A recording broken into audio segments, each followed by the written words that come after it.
2022 সালে যুদ্ধ শুরুর পর থেকে ইউক্রেনের 1/5 দখলে নিয়েছে রাশিয়া। একটু একটু করে ইউক্রেনের আরও অভ্যন্তরে ঢুকে যাচ্ছে রুশ সেনারা। দখলে নিচ্ছে ইউক্রেনের গ্রাম থেকে শহর। ইউক্রেনের সেনা সংখ্যা দিনকে দিন কমে যাওয়া, রসদ ফুরিয়ে যাওয়া আর আমেরিকান সহায়তা হাতে এসে না পৌঁছানোর সুযোগে এই কাজ সেরে ফেলছে পুতিনের সৈন্যবাহিনী।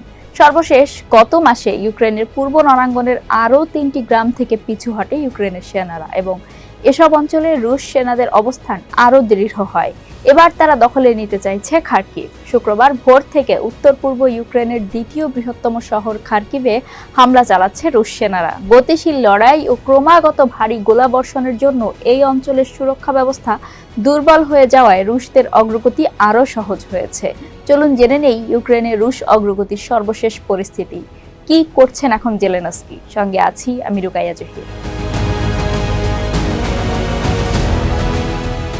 ইউক্রেনের সেনাপ্রধান ওলেকজান্ডার সিরস্কি স্বীকার করেছেন, ইউক্রেনের সামরিক বাহিনী খার্কিভের উত্তর পূর্বাঞ্চলে একটি কঠিন পরিস্থিতির সম্মুখীন হচ্ছে।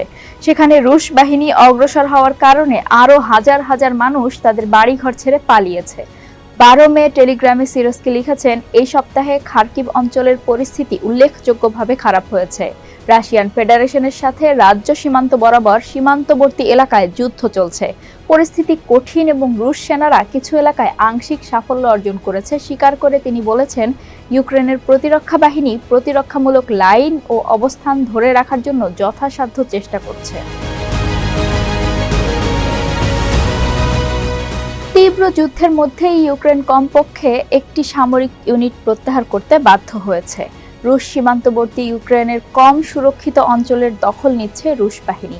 ইউক্রেনের সামরিক মুখপাত্র নাজার ভোলোশিন সংবাদ সংস্থা রয়টার্সকে জানিয়েছিলেন, মস্কোর অভিযানের লক্ষ্য ছিল পূর্ব ফ্রন্ট থেকে ইউক্রেনীয় সেনাদের খার্কিভে টেনে আনা, যেখানে রাশিয়া তার আক্রমণকে কেন্দ্রীভূত করেছে। 12 মে বিকালের মধ্যে উত্তর পূর্ব ইউক্রেনের 17,000 জনসংখ্যার ভোভচানস্ক শহরটি যুদ্ধের একটি প্রধান কেন্দ্রবিন্দুতে পরিণত হয়েছে। খার্কিভ আঞ্চলিক পুলিশের প্রধান ভ্লাদিমির টাইমস্কো বলছেন, রুশ বাহিনী শহরের উপকণ্ঠে অবস্থান করছিল এবং 3 দিক থেকে এগিয়ে আসছে তারা। তিনি আরও বলেন, পদাতিক সেনারা যুদ্ধ চালিয়ে যাচ্ছে। শহরের দিকে যাওয়ার প্রধান রাস্তার পাশে একটি রুশ ট্যাঙ্ক দেখা গেছে। গতকাল ভারী গোলাগুলির কারণে বসতি ও আশপাশের এলাকা থেকে বেসামরিক লোকদের নিরাপদ স্থানে সরিয়ে নেওয়া হয়েছে। ইউক্রেনের নেতারা মস্কোর অগ্রগতির বিষয়টি নিশ্চিত না করলেও টাইমস্কো বলছেন, স্ট্রিলেচা, পাইলনা ও বর্সিভিকার দখল নিয়েছে রাশিয়া। তিনি আরও বলেছেন, এই অঞ্চলগুলো থেকে রুশ পদাতিক বাহিনী নিয়ে আসা হচ্ছে ক্লাইভোকে এবং লুকিয়েন্সির গ্রামগুলোতে আক্রমণ চালানোর জন্য। খার্কিভ অঞ্চলের গভর্নর ওলেহ সিনহুবোভ বলছেন, শুক্রবার মস্কোর বাহিনী অভিযান শুরু করার পর থেকে অন্তত 4,000 বেসামরিক লোক খার্কিভ অঞ্চল থেকে চলে গেছে।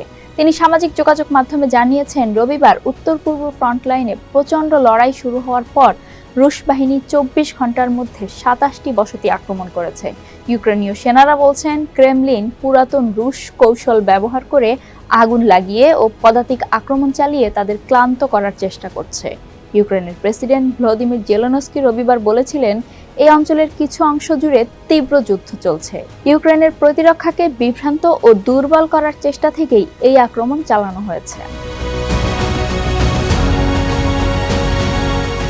রুশ প্রতিরক্ষা মন্ত্রণালয় জানিয়েছে, তাদের বাহিনী 11 মে 5টি গ্রাম ও 12 মে সীমান্তবর্তী 4টি গ্রামের দখল নিয়েছে। রুশ বাহিনী সামনের সারির অপেক্ষাকৃত শান্ত এলাকায় যুদ্ধ চালিয়ে উত্তর পূর্বে ইউক্রেনীয় বাহিনীকে আটকে রেখে দক্ষিণে তীব্র যুদ্ধ চালাচ্ছে, যেটিতে শেষ পর্যন্ত মস্কো লাভবান হচ্ছে।